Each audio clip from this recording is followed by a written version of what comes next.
Okay, let's talk about inverse matrices. Get some warm-ups here, some definitions. Identity matrix, a square matrix, same number of rows as columns, I, such that for the matrix A, I times A equals A times I equals A. I know that sounds really confusing.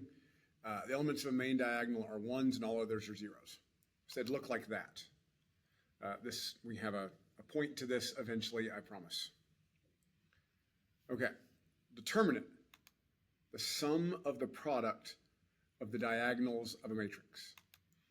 So the determinant of A, B, C, D is AD minus BC. This times this minus this times this. For matrix A, the inverse of A is denoted as A to the negative 1. It's the matrix that satisfies that A times its inverse will always equal the identity matrix. And I should note, determinant of ABC is often used as these absolute value bars, means the same thing. Let's try some. So we're going to find each determinant. So you're going to do 5 times 9 minus negative 4 times 8. So 5 times 9 is 45. Negative 4 times 8 is negative 32. So 45 minus negative 32 is 45 plus 32. So the determinant is 77.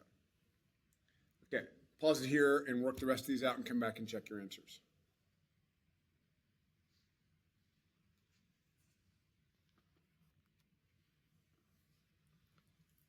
Okay, so this one you should have gotten negative 6 times 8 minus negative 7 times 10. Comes up to 22. 7 times negative 4 minus 5 times 9. Negative 73. 0 times 11 minus 6 times 4. Negative 24. Now we're going to use this to find the inverse of a matrix.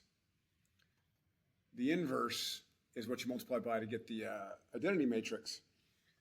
And you just need to know this formula. 1 over the determinant. And notice this and this change places. And this change signs. So the first thing we do is find the determinant. 7 times negative 1 minus negative 5 times 2. And we get our determinant is 3. So we're going to do this 1 over 3. And the 7 and 1 are going to switch places. And the negative 5 and 2 switch signs. Now all that means is you multiply this into everything and get that. And that is your inverse. And what the inverse does, you don't need to do this now. You take the original matrix and multiply it by this, you're going to get this. And that's kind of the point of it. Okay. Let's roll through this one together. Find the determinant. The determinant is negative 19. So the 3 and negative 4 switch places.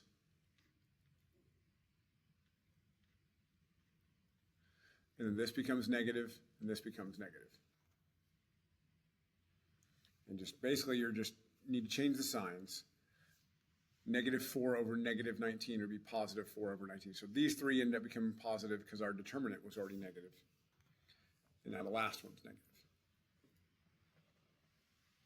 Okay, I have you try these two.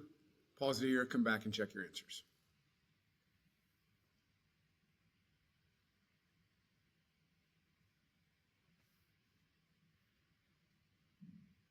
Okay, so we find the determinant is 10. 2 and 3 switch places, and then 1 and negative 4 change signs. I reduced them. I don't think Delta Math requires you to reduce them, but that's all there is to it. So here, we're going to find out the determinant is 0. Well, we can't do 1 divided by 0. So if your determinant is 0, the inverse does not exist. And that's it for inverses. We'll apply them tomorrow. Good luck.